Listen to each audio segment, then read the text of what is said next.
I do think we're going to highly prize humans and who have been through real security situations, investigations, threat detection, whatever that looks like. And those are going to become even more valuable as we get more automated because it's very tough to embed instinct in code. Start using AI after you know what good looks like and you can prove that to yourself and the people in your organization that matter. Then it's not cheating. Then you're being efficient. Then you're working smarter. But if you're giving the appearance of wisdom and you can't kind of start defending the SOP that you're putting out as a GSOC operator because you've never been through those situations before, and we're starting to get into kind of danger mode where we're offloading not just the data, but we're offloading the thinking part.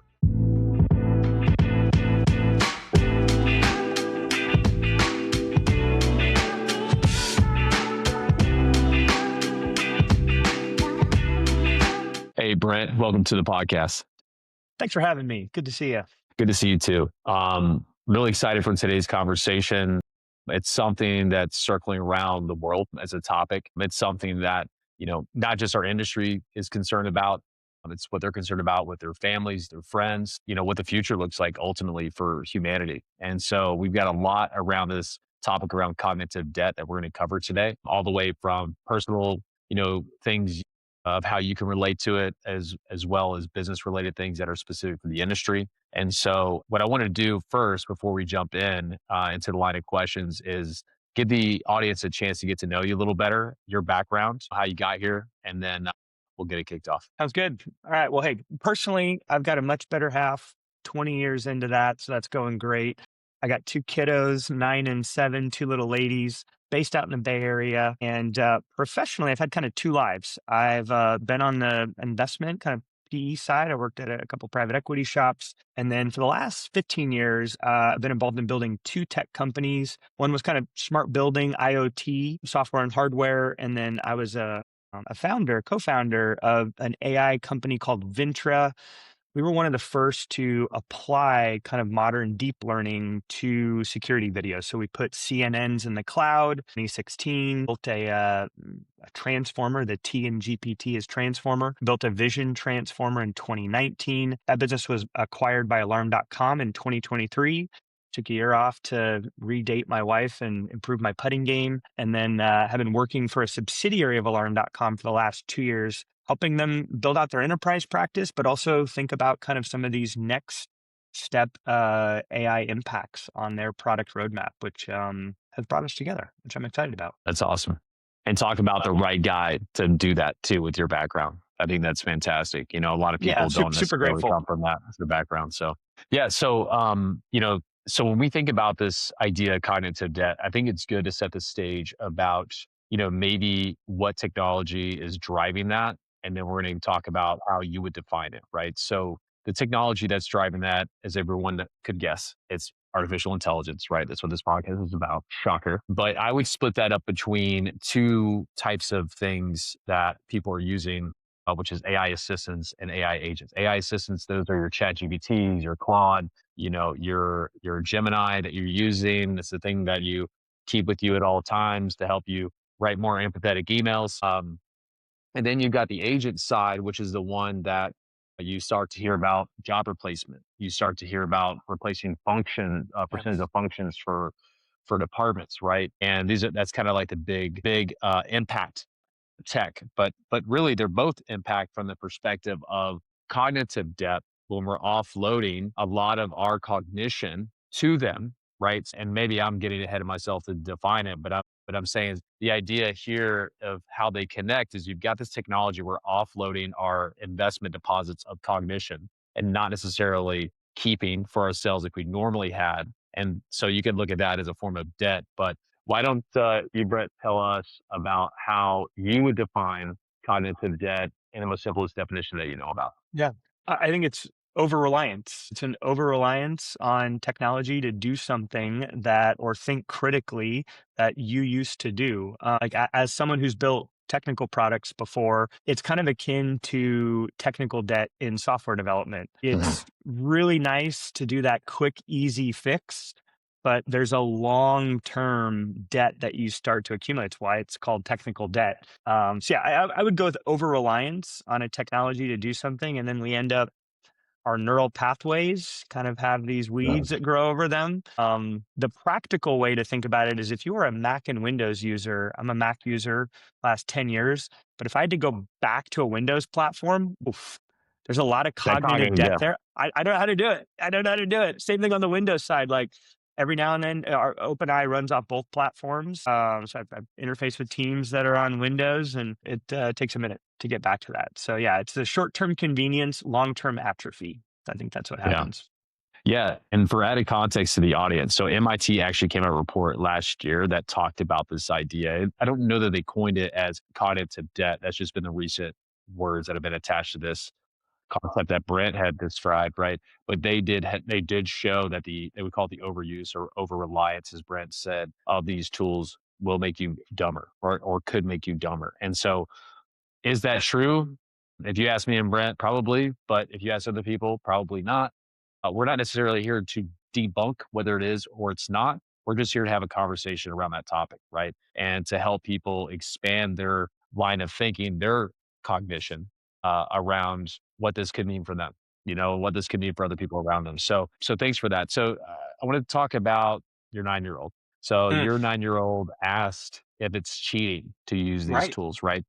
So if we think about that in terms of a security organization, like what's the adult version of that question if they're asking the same thing? Like how should leaders answer it without sounding preachy or even Yeah. anti-tech? Yeah. So I've got, as you mentioned, this two little ladies, and we built a business over the holidays for them. They're doing reusable, reheatable hand warmers. Their hands were cold. But they have seen me over, a decade and a half, like be involved in entrepreneurship, building companies, investing and advising folks. They know it's hard. And they watched honestly how easy it was to like make logos, make marketing videos, their kids on the playground with their reusable and that's where her cheating comment came from. It's like, Dad, this feels like cheating the entrepreneur process. And the reason that she said that, which I think is interesting, is because like she didn't really know what good looked like.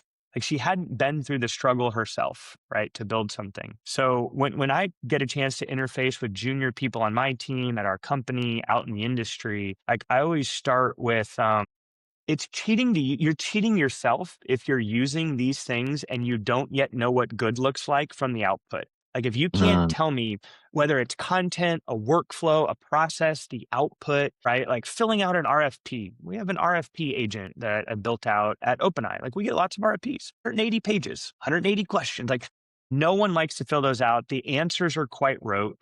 And but like you have to know what good looks like and what the person that sent you that might be going for in a question. So for our industry specifically, the thing that I'll talk to folks about is look, great, like start using AI after you know what good looks like and you can prove that to yourself and the people in your organization that matter. Then it's not cheating. Then you're being efficient. Then you're working mhm. smarter.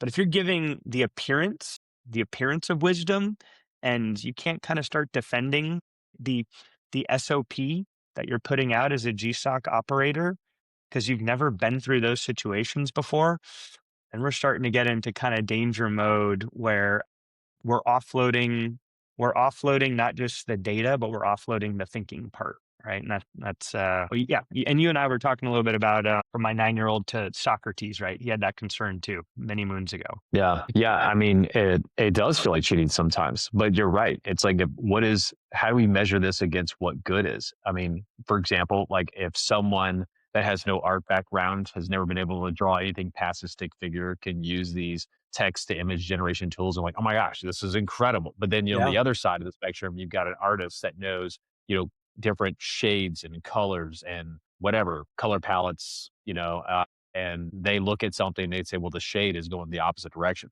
or the perspective is completely off. Yeah. So to your point, it's like when we put it in the lens in the security industry is like they use something like you said, if I have this thing spit out an RFP for me, but the person that has a good representation of what that RFP should look like is someone that's built those RFPs for years, and now they become the judgment of what what it actually, if it actually is good. And in the case of your 9-year-olds, they say, hey, I can do all of this, build a business. But the reality is a marketer would say, well, this kind of content won't get you any impressions because of X, Y, and Z, Yeah. And so I do wonder though, if that's driven a lot of the hype then. I just thought about this like right off the cuff, like as you're talking about this, that because people don't have, for whatever they're working with AI on, maybe any given moment, when they get very excited about it, they might not have that lens of what good looks like. And therefore, because it always seems to look good enough that there's a The ton of appearance. hype The that's appearance sells. imbalanced. Yeah.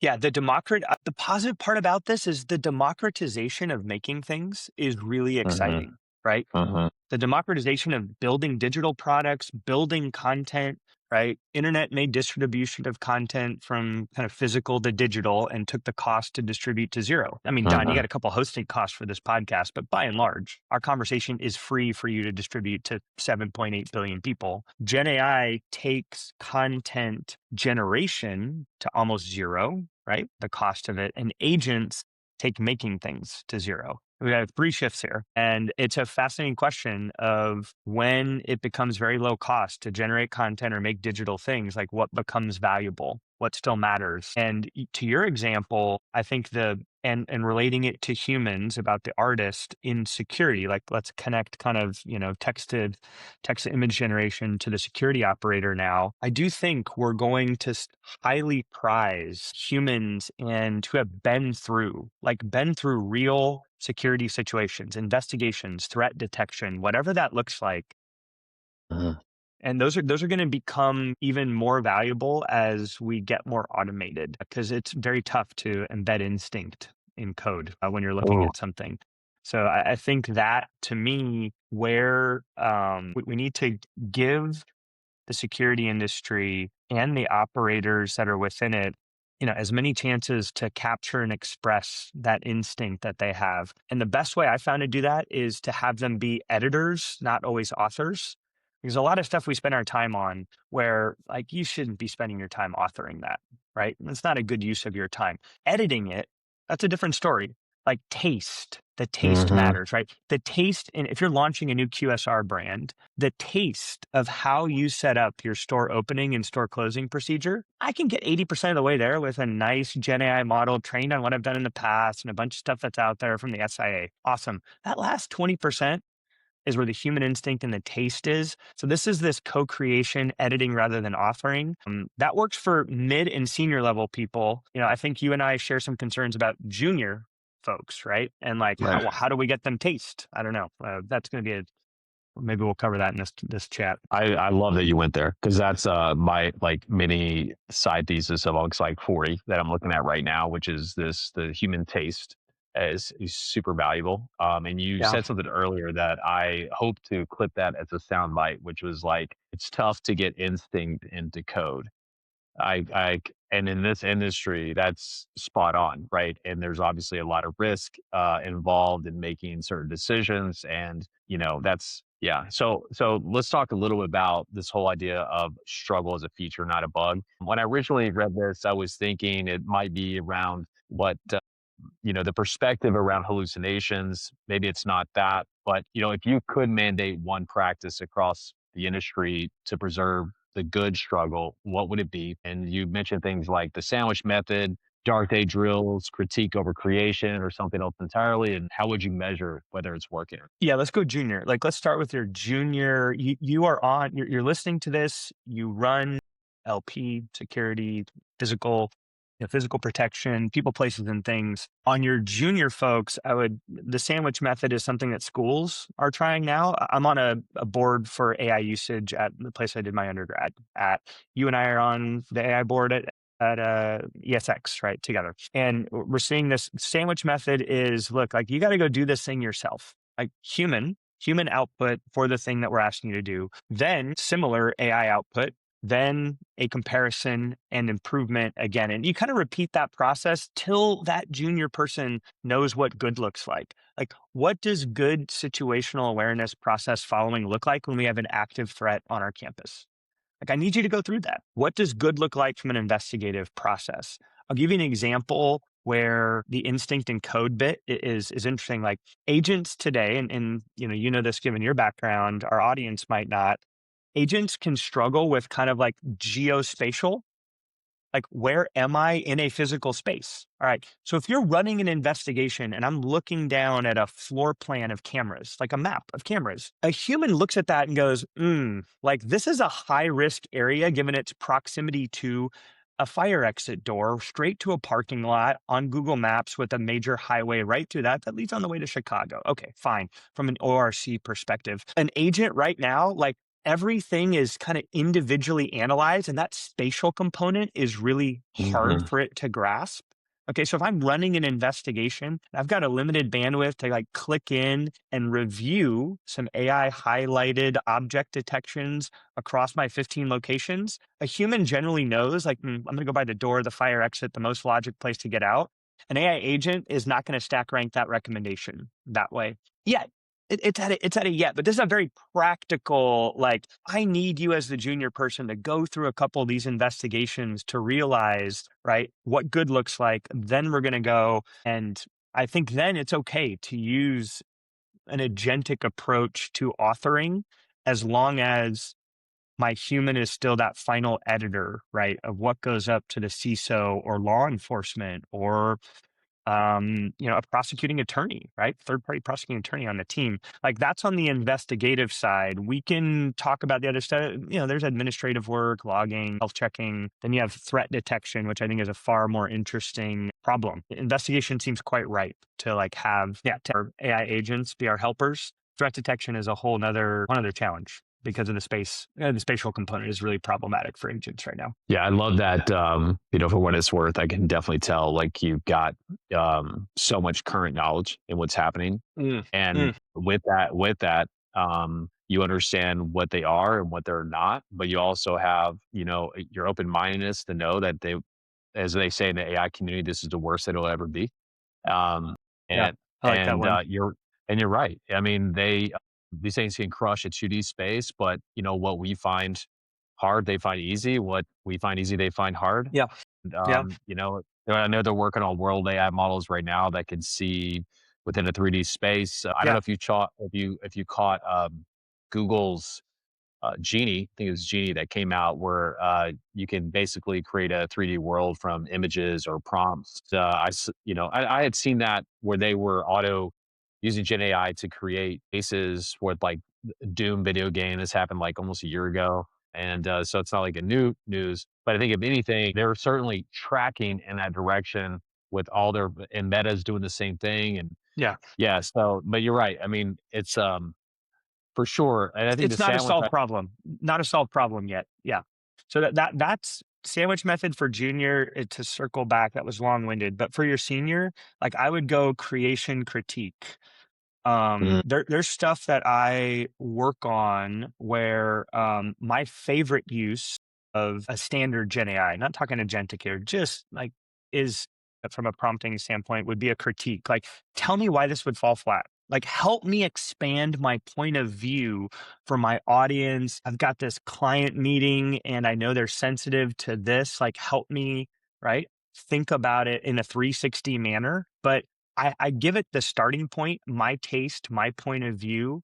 Again, I think that instinct is going to be increasingly important, whether executives leading organizations, people developing product, operators out in the market. So those would be the two bits, like junior sandwich method, the the creation critique kind of approach for more senior folks. And then, we need to pull the plug every now and then as well, like disconnect the systems from an AI perspective and be like, okay, like go solve. First of all, from an ROI perspective, it's a great way to go back when your CTO, when she starts banging a little bit on like, well, do we really need to spend this amount of money on this thing? It's like, look, why don't I just remove these tools and let's see how long it takes to get a video-driven investigation done and see how quickly people quit.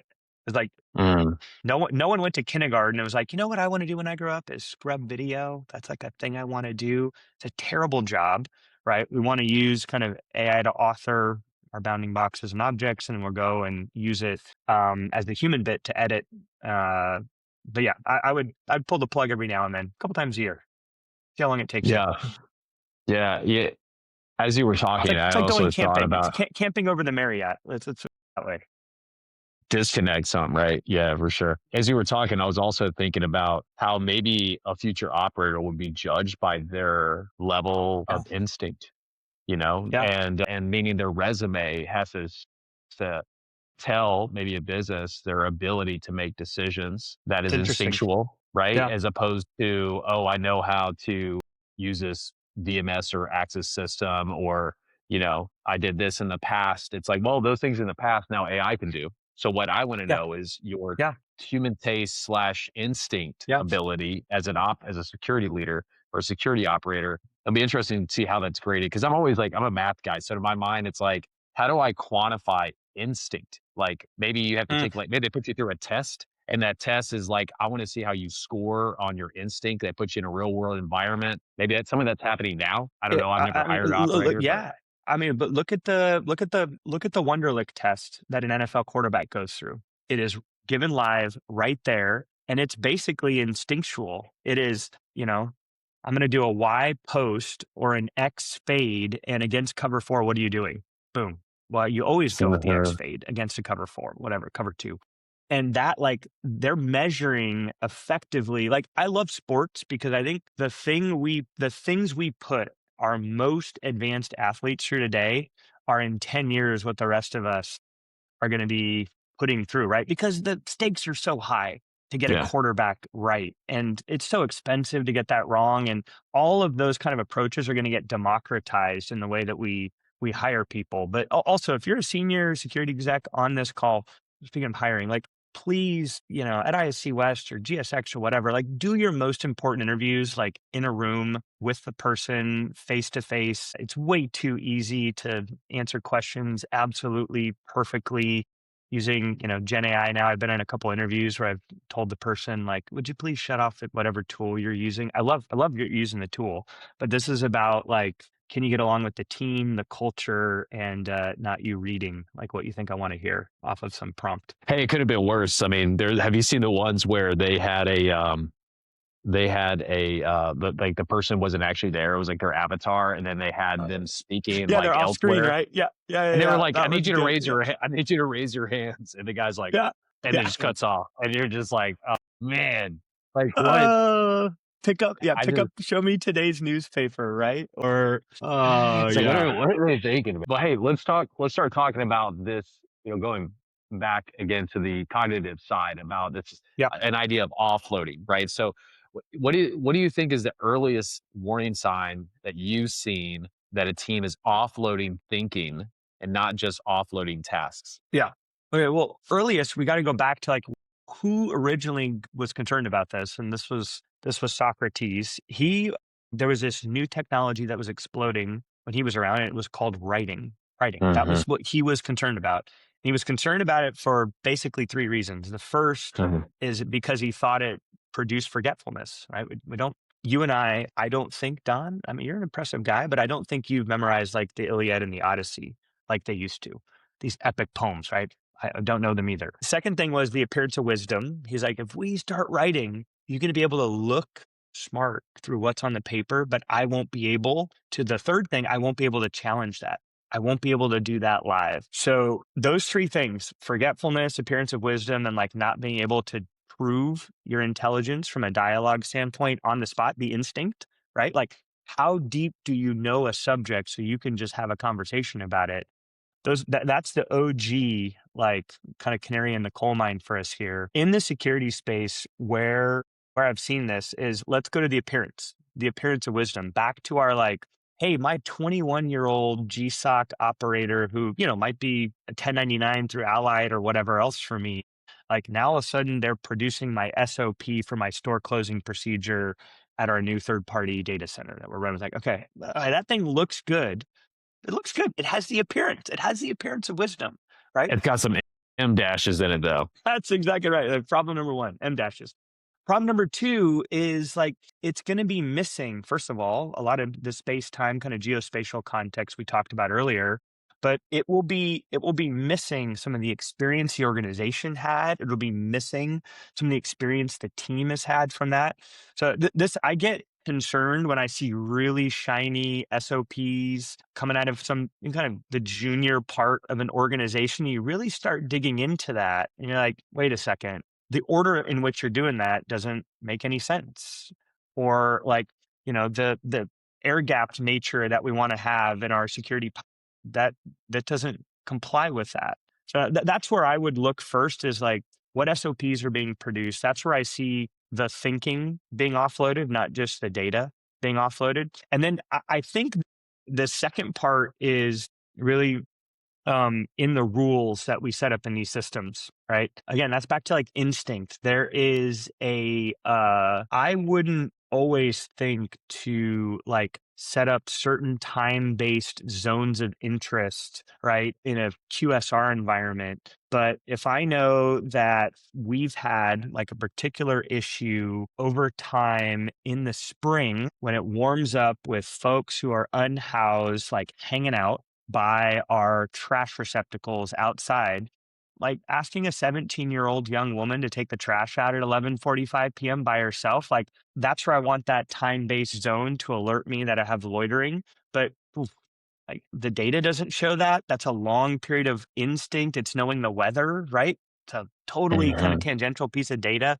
But those two places I see it show up, it's the production of SOPs and then how rules get set up. I'm a video guy, so in a sense, I'm sure there's access control or other similar kind of similar. You've heard of, I know, and this is not a question, but it's similar, a topic, right? We're not playing question, but a similar topic is this idea of AI slop, right? So like you Mm, keep feeding yep, AI its own stuff and it gives you slop, right? If it's a data synthetically generated from it, it gets worse. But yep, I yep. don't know that that's completely concluded. I think as of today it is, but I know synthetic will get better. But the point is, in this example, I do wonder that if people are creating SOPs and leaning on AI, offloading a lot of that thinking, that let's say they make like a 35, 40 page SOP, however long they are, and Mm, someone gets sent the SOP to review it. And then those people are like, damn, I don't have time for 35 pages. I'm going to have AI read it to me. And now who's offloading thinking? right. Well, both. Have your agent call my agent, Don. That's what I'm saying. So it's like Yeah, yeah. I do wonder, right? I think we're getting more of this. I think as we offload thinking, we actually start to progressively lose our attention span and we constantly want this TLDR moment. And there's been plenty of times and we talked about this before we started, but like there's certain things I choose to get a TLDR in and there's certain things I don't. Like if it's Yes, an article yes. that is hugely impactful to my company, its future, I'm gonna read every single detail. If it's 35 pages, I don't care. But if it's like, hey, I don't even want to use I don't even want to use So an here's some example like this news. because I don't Here's a do bit of news, right? Yeah, yeah, news. Like yeah, it's yeah. it's vapor. The half life of it's really short. That's a great TLDR. Totally agree with you. Yeah. Right. What did So I it's like miss in two my? yeah, it's like two wrongs don't make it right. So but I do find that is it like a snowball effect? Like if people set the expectation, I think you made a good point of sandwich, for the junior people is to not lean in into not to offload. I Yeah, think it was a sandwich, right? It was them, then yeah, AI, yeah, then them. And so yeah. You got that to go might help back with and that. forth with it. Yeah, But I do yeah. wonder though, And with there's security leaders, if they have to set that expectation, and obviously they should based on what you've been saying, that way themselves hopefully don't get caught in the offloading thinking trap. yeah. And look, if you're a security exec on this call, I think you have to start thinking about bucketizing tasks, jobs to be done, workflows, like whatever phrase we're going to use, like, but categorizing them the way that I would to give you some kind of human spark on these categorizations. If you're running a business that has physical spaces with people, places, and things, I generally look at the world as I have like policy setting, administrative policy setting, and that's over here. Then the actual frontline work falls into a couple buckets, right? You have, I need to go back and figure out what happened. Let's call that the investigative process. I need to stop bad things from happening, right? Threat detection, kind of, I'm looking forward. We can decide if like situational awareness sits some ways between those two use cases. Like I have an active threat right now, right? I think that's the last thing we want to offload from an AI perspective. And then you have this other part, which is not policy setting. It's like policy adherence. It's the logging, the report writing, right? This thing happened and I put it in a system of record so we can go back and do something about it later. And I would stack rank those if you like kind of built a Mhm. little, XY, like risk and AI readiness for those, right? Maybe you and I we should like have a whiteboard that we draw this out for the graphic. Like, I'm not super concerned about a human offloading the door forced open note writing as long as they look at it like, yep, that's correct. That's what happened. Maytag repairman came through. Like, great. That's not a job that we need to be spending time on as humans. So like that category, I would be really aggressively looking at, okay, how could I deploy AI tools in that space? When we get to investigations, I'm relatively still sanguine about it because there's a deterministic output. Like, I know what good looks like when an investigation is completed, right? Who, what, when, where, why. We can't really do the why. That's the human part. The other four, like, I need these buckets filled. Like, who was it? Where did it happen? When did it happen? What happened, right? I need a note, need a story about that. Vision to text encoders today are really good at those kind of things. That's kind of today where I draw the line. The Mhm.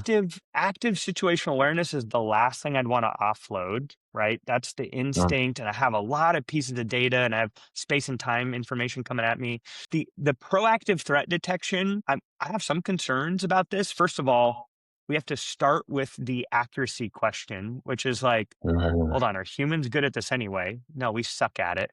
Right? We suck at like large scale, multi-stream, Data threat synthesis. detection. Yeah, yeah, we're not good at that. I mean, there's a reason it was NASA post World War II.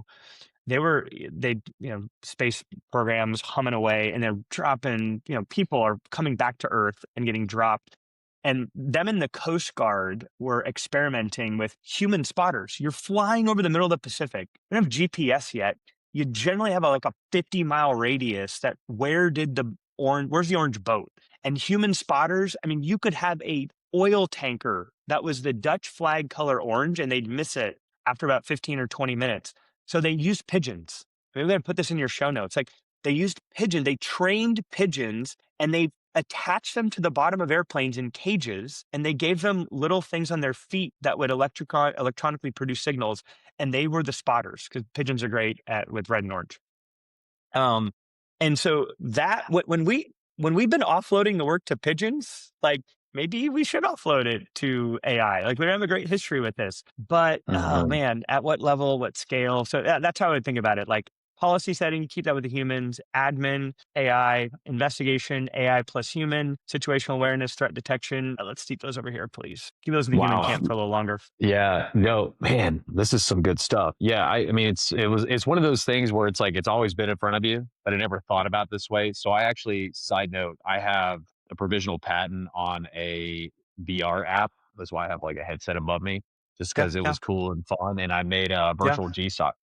And so Okay. that virtual GSOC has a game in it that's like a threat simulator where it's like whack-a-mole and you Yeah. whack the mole, it'll read a scenario and then you To have to keep you say low, focused. Yeah. medium, high risk, right? And then it has like a leaderboard and stuff. It does way more than that. Then that's just like a part of the GSOC. But it now makes me think, okay, now in an era of AI, what is my offloading chart? Like the Mm, Eisenhower matrix, right? And yeah. then this is good stuff, man. 'Cause I have a school like learning community, and I'm gonna pose a question to the group to say, hey, in this chart of like always offload to not offload to sometimes, Mm, whatever, where in the mm, quadrant do all of these tests fall based on, now it's a judgment call, right? There, some people might be they may be much more apt to offload something that other ones wouldn't.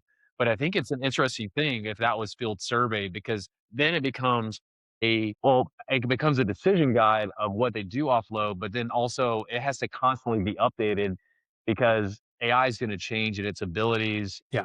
so I don't know. This is good stuff. I'm just saying. I think that Yeah. might be a good idea to make something like that. Well, I think it's fascinating too, your ambient computing body cams here. Like if you're okay, great. We've talked a lot about end users on this call, but if you're an integrator, a channel partner on this call, right? You kind of resell or commission this technology.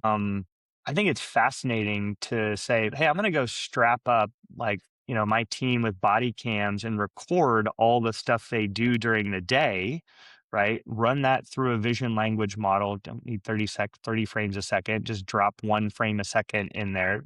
Not going to be cheap to do this, but the output is like, here's the categories of work that your team is doing. Now we can start be thinking about like, okay, where could we offload some of that? Where could better planning, where are we getting stuck? Because you're not getting that from the field. If you're, I mean, for all of our, channel focused or resellers or integrators, right, on this podcast, it's really tough to get accurate frontline information. So I love the body cam idea. I feel like my wife also like will strap one on me. She's like, "What did you do today? Like you had the whole day off. I had the kids. Like, I Yeah. swear I cleaned the barbecue. Lawn is mowed. Come on, I have no evidence of it, right? Doesn't look clean. Grass is growing. I have a real Yeah. life pain with this one. Man, that's so funny.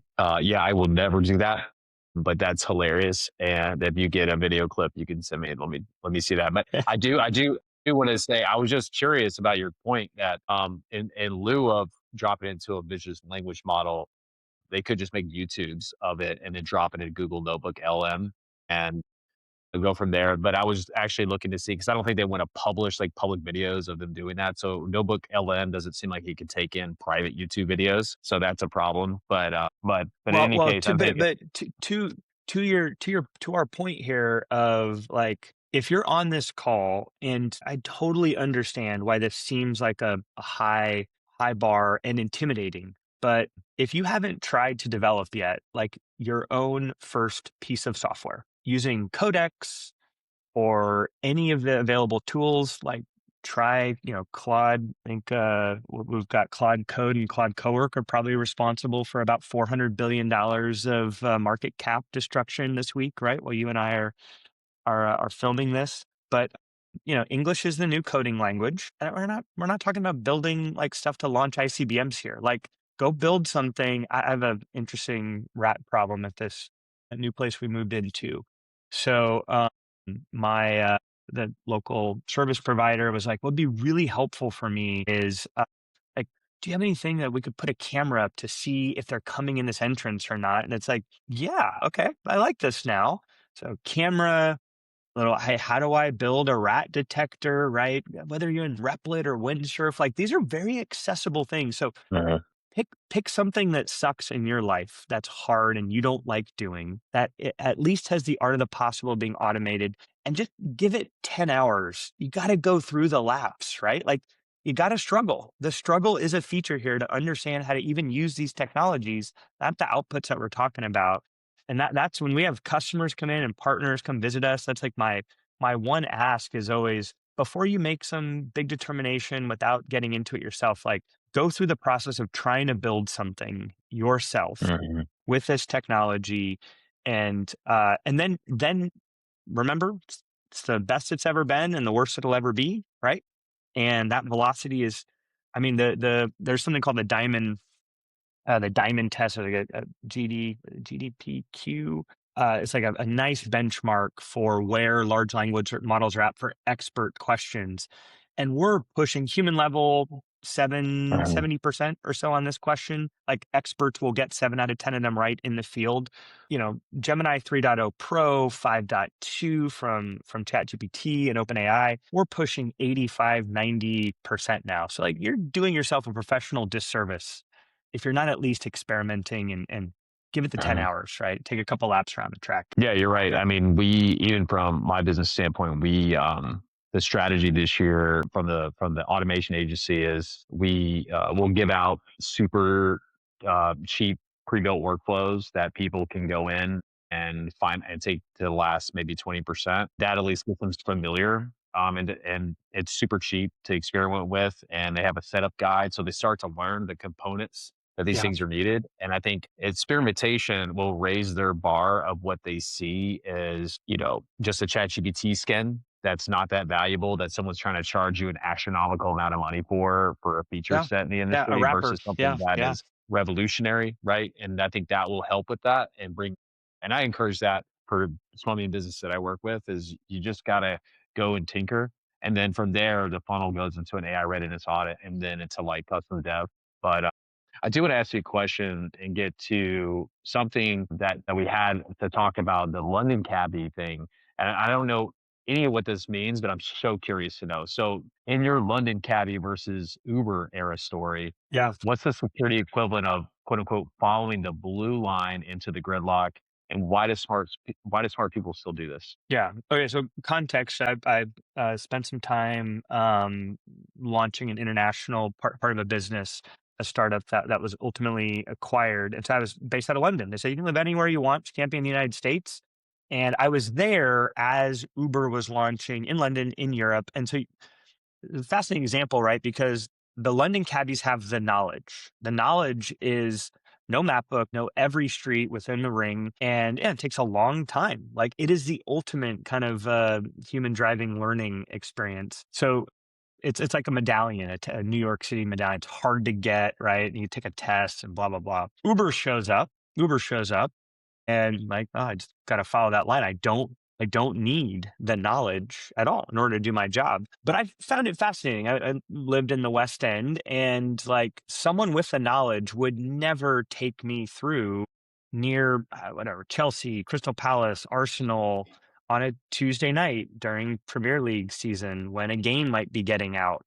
The blue line didn't yet have that information. Uber's just like, Mm. oh, this is the quickest way home, right? And so that's the, God bless the young Uber driver. He's trying to make his living, but like that was a very unprofitable drive for him.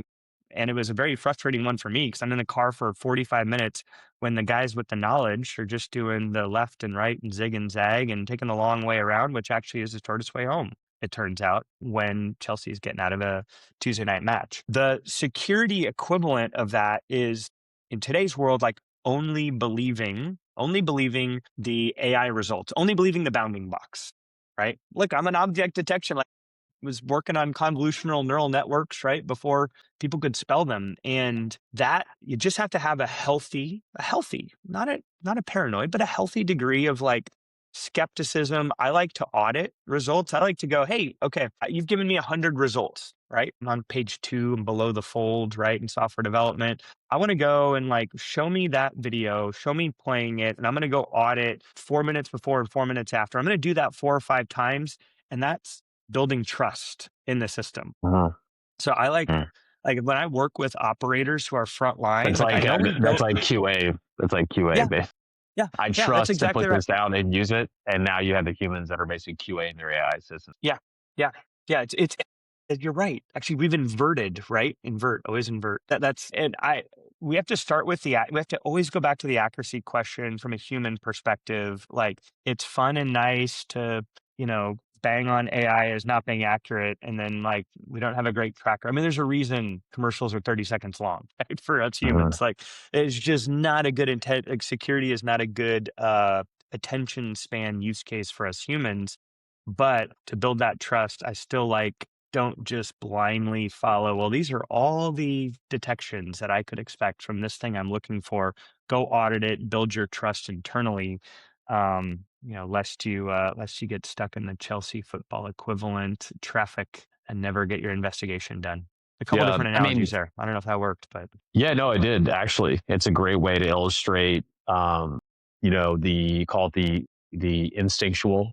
I do see that the more agentic or agent-like, as we talked about at the beginning of the call, what agents are at a high level, the Mm, more mm. agentic-like AI assistants get, the better they could get to solve that problem. So if Yeah, I needed to say, are there any yep. events that could cause, or anything around me that could cause a traffic jam or disruption in the closest point between the line, which is creates the closest point between distance between 2 points, then I need to think about that and reroute to somewhere else. But it's also like if I have a cab driver, like I went out to Ecuador last 2 weeks, and Mm. you can ask a cab driver like, "Hey, what's good around here? What do you like?" Right? Like I'm almost interested in what Yeah, it's they the find taste. It's a valuable, taste fit. yes, Yeah, versus then what even though I could get reviews on Google and figure yeah, out of where's the best course. restaurant, but this guy's like this hole in the wall. It's not even on the internet. Yeah, like this is the Right. place you got to go. Yeah, You know, yeah, yeah. which by the way, they eat guinea pigs in Ecuador, which is kind of interesting. Okay, okay. Uh, Yeah, note to self for future visiting. just in case you were getting hungry. So, It's but about lunchtime here on yeah, the West Coast. Yeah, let's go on to the next question. So if AI starts doing this junior work, because we talked about junior Mm, work a lot on this call, mm. and the junior operators, it can be junior employees, sales executives, etc. What specifically becomes harder to learn on the path to becoming a true senior operator, senior leader? So it's like basically if AI is doing a lot of the knowledge work, a lot of the work of a junior, what's the path up, right? If you can't even start, maybe because AI is taking the job, or you've completely offloaded your knowledge, which, reduces your value. What's the path to move up? And I know that's a tough question because it's like, well, what's the future for kids and what they're looking like as a junior Right, worker? right. Yeah, this is we're Everyone looking kind at of it from a wonders this, security lens. Yeah. right? This Yes, is a a security macro lens. macroeconomic question. This is a societal level question right now where we're going through this shift in how knowledge, information is generated, and because it's now very low cost or almost free, right? The classic economist would say, like, when the cost of making something goes to zero, the complement usually becomes valuable, right? So, classic example, when it became very cheap to make cars, like the actual car companies didn't become super valuable. It was the roadside real estate that became valuable. When it was free to generate content, publishers didn't become valuable. Google and the way to search for all the exploding content became valuable. So the question for us now in the security space, like, when it becomes very low cost to generate content and to make things, digital things, like, what becomes valuable? What's the complement? And, if you have an answer to that, please let Don and I know. We have some investing capital we'd like to put to work. It's a super interesting question right now. For our junior folks, okay, first of all, if you're young out there, you're probably already a professional, but by hook or by crook, if we have anyone in college listening to this, would you please right now start calling people that you're just interested in asking about what they do? Because if you call Don or I, we'd have to be a special type of jerk to not field your call and want to talk to you. We've all had someone pay it forward for us. This is my little Yeah. advertisement for young. Even if you're early career, it's okay to reach out, especially if you already have a job. If you have a job and you reached out to me and said, "Hey, I just like, what's this pathway like? I have this question." I have to be a special kind of jerk to not Mhm. answer that call. Now, if you're a senior in college and you have, you're a young person and you're looking for a job, sorry, like, you missed your window to call me. That was 2 or 3 years ago when you didn't need a job. And I'm willing to talk to you. Now, when you call, I just know you're looking for a job. So, first of all, get started early on whatever it is you want to do, right? But from a junior standpoint, look, an organization's going to have to make a choice. Development, like people that build software are going through this right now. Like, we could not hire junior people, but then where are the senior people going to come from 10 years from now? Like, we don't have any. We're going to have to do, make sure they all live 10 years longer or work 10 years longer. So I'm a big fan of, like, yep, we're going to probably reduce the junior level staff we have, but we cannot have that junior staff go to zero. Like, we still hire junior entry level people at OpenEye because I'm going to need product people, account executives, solution engineers. And the only way you get that is the struggle is a feature, not a bug. The struggle to learn and come up the curve and do the thing. Mhm. So, I'm still an optimist for us humans. I think the output is going to be a lot greater, and I don't think it'll take the same level of inputs. But I would make an organizational choice that you're probably going to be a bit less efficient in the short term to have some resiliency in the long term. It's an efficiency versus resiliency trade off that security organizations need to make right now, because you're all going to go to ISC West and GSX, and we're going to hear about, dark GSOCs, one man security, one woman security organizations. And it's like, yeah, the resiliency of those is going to be pretty brittle. And so I'm going to choose a little less efficiency for more long-term resiliency. But there are a lot of efficiencies still to be gained, right? It's the next 5 years is going to play out for us. Yeah.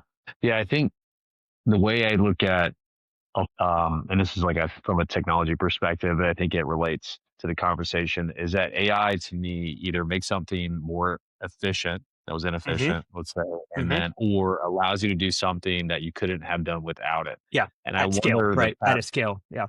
Yeah, and I wonder if the path for the juniors to seniors is to live on the latter side, to Mm. solve problems that couldn't have been solved without it, and to dig into that bucket as opposed to driving efficiency, because the technology, the lowest hanging fruit for in my opinion, our industry is to solve inefficiencies what we already understand because we can quantify return on Yeah. investment.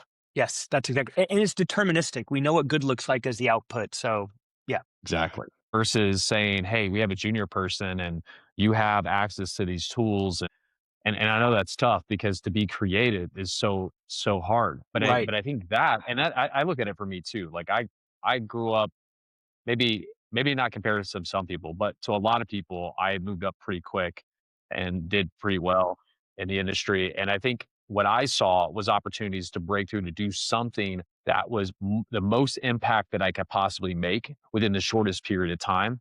And I think that if I was a junior person, to think that how can I do that with what tools I have available to me? Because you're not going to bring your own tools to work. You shouldn't do that. So if you get Gemini or Copilot or something, how can I create things like a Yeah. Gemini Gem, or how can I make a Copilot? I think they call it like it's an agent builder or something. Yep. Yep. So you can use those tools to your disposal to say, okay, we have a very inefficient thing which I could go after, but the company's probably already looking at those. We're probably already doing AI readiness audits. How can I think about the things that no one's paying attention to? And that could be their means to not just have a line of Advancement. sight to Yeah. leadership, but to skip some levels too, because you're like, damn, this guy Brent, he's sharp. He's worth betting on. So that'd Yeah. be my perspective. So I like that. I think that's interesting. It presupposes that like one very human characteristic is present, which is curiosity. And because in order to be creative, that young person has to go sit. And again, if you're Mhm. a young person on this call and you haven't like taken all the interesting people at your workplace out to coffee or lunch, like please go do that. Like go do that. Mhm. Again, you got to be a special type of jerk to say no to some 23-year-old who's like, I'm just getting started. Can I, use my little corporate credit card thing to buy you a $10 Jimmy John's sandwich? I'm going to say yes to that 100 times, right? Because 50 people have paid it forward for me. And ideally, though, that young person comes to that meeting with, hey, where are problems that you see emerging? And also, if you're young on this call, did a talk at a college recently, and the second question on the panel, and this is probably dating myself now, Don, was, hey, talk to me a little bit about work-life balance in your early 20s. That was the first question I got. Second question, it was like, okay, look, mental health, great thing. Let me tell you, as like a husband, father of two, volunteer, multiple board member, dude at the church, lawns to mow, grills to clean. This is not the time in your life to have work life balance. This is the time to have no balance, to have imbalance right now, and learn your craft. Really pour into your craft because you don't have a 9-year-old a reusable hand warmer business to build with your 9-year-old, which is amazing to do, but still takes time. So yeah, if you're young on this call, man, curiosity, please, please, please. And yeah, don't be afraid of a couple long days or a couple long months. Curiosity killed the cat, but curiosity in the age of Yeah. AI excelled the man. Mm, And so like I just that. made that Ooh, up. there's a You, you, blog. you, There's a blog you there. I like it. Curiosity killed the cat, but saved entry level workers. Perfect. So you mentioned craftsman, and I think I don't want to put people in an age bucket with that word, but I think it does relate to people that do because to me, craft is something that it's a muscle that they built. They have a craft, right? And so you had a Spanish revival analogy that was Mm. great around this, right? The whole installer versus craftsman. And the question is, what's the craftsmanship skill and security that you're most afraid will lose first? Yeah, better half and kiddos and I just moved into a new place, but it's an old place. Like I'm nearly 100-year old, and it's called a Spanish Revival architecture. My father's a general contractor. He's the type of guy that I would take to like the Getty Museum, be looking at some amazing painting here, and my dad is looking at the woodworking. He's like, "This is incredible craftsmanship. You don't see this anymore, right?" So he walks into the place. He's 70, and he's like, "Wow, these windows are going to be a bear to repair, right?" I mean, they're 100-year-old African mahogany wood. He's like, the reason they use this wood here is you got some humidity in the bed. He knew all of these things. I'm going to call the window, call Anderson and Pella, and they're like, we have some vinyl replacement for those. I'm like, no, no, no, that's not what I want to do here. Like, I need to Mhm. figure out how to refinish 100-year-old wood in a way that is a true and a caretaker approach almost to the and it took forever. Like I have a guy coming over and he repairs antique furniture. Like that's who I had to find to take care of this like specific type of wood. So he's a craftsman. In our space, I think the two areas that concern me the most on the craftsmanship side are one of them's gonna be wonky, like policy generation. Like policy generation Mhm. is like the Gettysburg Address. Like it's really easy to write a long one. It's hard to write a really short one and really Mhm. impactful, because when you're like a frontline store manager and you have to remember 6 pages of like SO, like no thanks, that is not happening, right? So that's where I think there's some craftsmanship that we risk losing. The second is on that situational awareness side. I was involved. There was a got a call from a customer one time a few years back, and they're like, "Hey, thank you so much. You know, some of your tech that helped us do kind of live re-ID Mhm. of a person without using their face helped us on a break-in at one of our offices and helped me get my team to a panic room." And the thing that he said though is, you know, your tech helped me kind of do the Where's Waldo live, but I knew the route to get the team there based on which way they were heading, where some of the assets that they might have been interested in. Like that's the craftsmanship bit that night, like got four lives in the lockdown room. And, you know, then they called the called the authorities and that was handled. That's the bit we're gonna that's the concerning part. Like you I don't know how you replicate that. I like your I like your kind of VR idea. Like there's some interesting training ideas there, right? In the SOC that we can do. We'll see where that goes. But yeah, those are the two things that I would be losing a little bit of sleep over. Yeah. Yeah, I mean, to me, Gen is crushing text or like language right now, so a really good job. And there's still some work that has to happen. We chatted about that. I think, I Yeah. mean, around scaffolding, and that's not really something I'm trying to get into right now. It's a little bit off topic, but I do think that anything related to writing, so if you're doing reports, if you're like you just said, writing policy, anything around that seems like that's like first stab, and then and then we'll go from there. I tend to, and it might be too simplistic of a perspective, but a lot of what I look at is like how what's the technology capability and like where is it going, and then I say, okay, where do I fit in or where do they fit in, and then that's how I tend to think about it because I feel like we're in a place where technology is driving, innovation drives the world. Like this is we're at an accelerated pace of innovation, and Yeah. based on that, the game is changing all the time. And so it's a wild place to be, man. I think when I got decided to roll into this business, I think I knew what I was getting into, but I don't know. I mean, there's not a month that goes by that I'm like, I mean, even seeing it's off topic, but have you heard of the what's happening on Molt book? So Did tell you me see more. this? MOLT Molt book? Yeah, so No. it's from something called Claude Bot. Have you heard about Claude Bot? Yeah. Okay. Okay. Right. So Claude is basically this AI assistant that you can connect to a bunch of stuff, and it Yeah. will, Claude you can Cowork, talk right? to Yeah. it. Kind of, well, it's actually a spin. It's not from Anthropic. It's from a different developer. Yeah. On So top of, okay. Okay. They built on top of it. All right. yeah, I actually don't know what models they're using. It would make sense that they would use Claude, but they had to change their name a couple times because of it sounds too close to Claude. The legal team.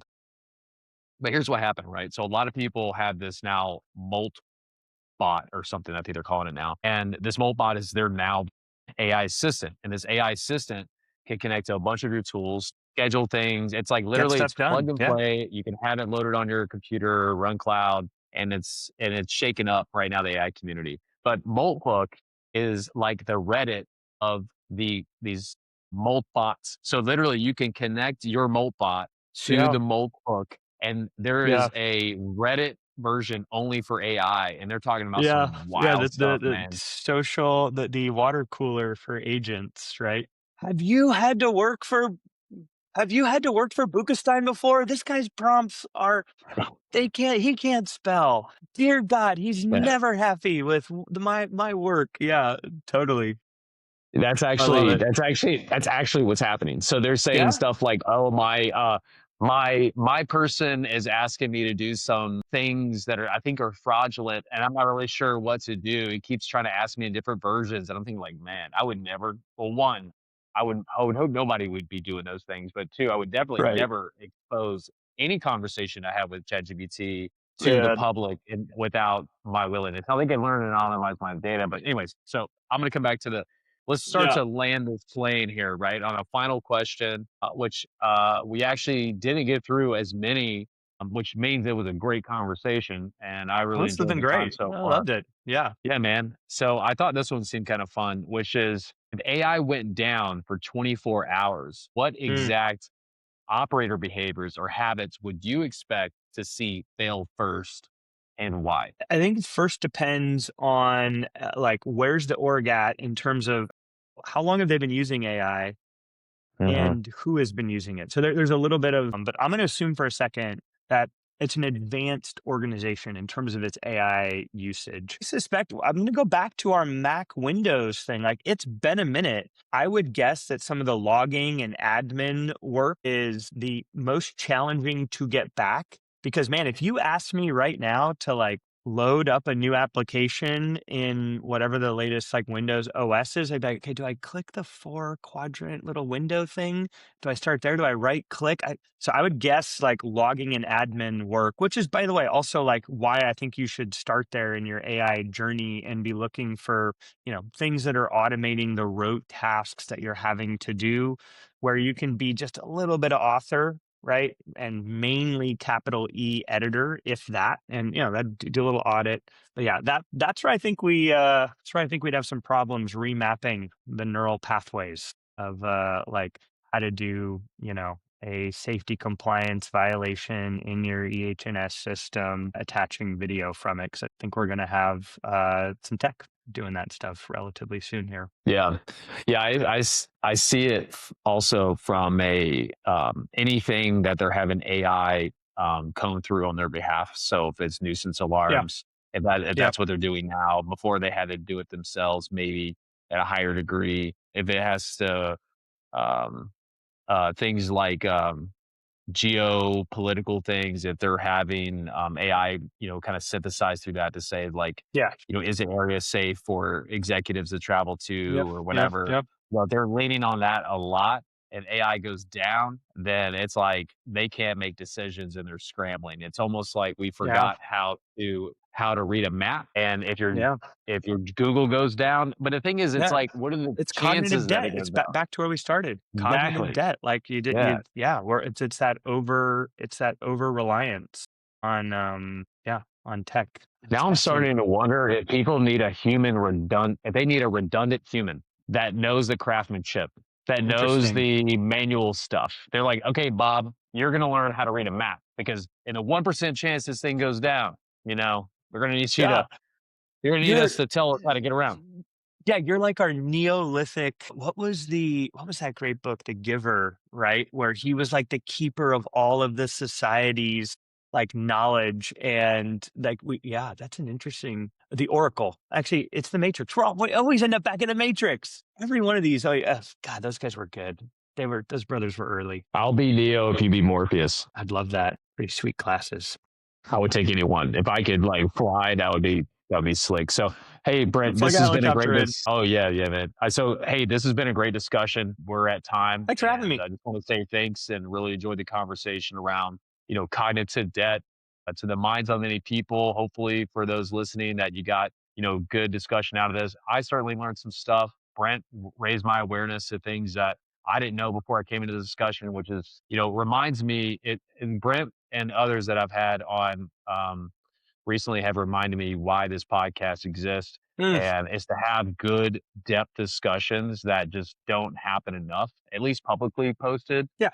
And that's what we're here for is to learn and grow with each other. So just want to say thanks and really enjoyed the conversation. Appreciate you having me, and maybe both of our Clyde bots will see each other to complain about us on Molt. Yep. Sounds good.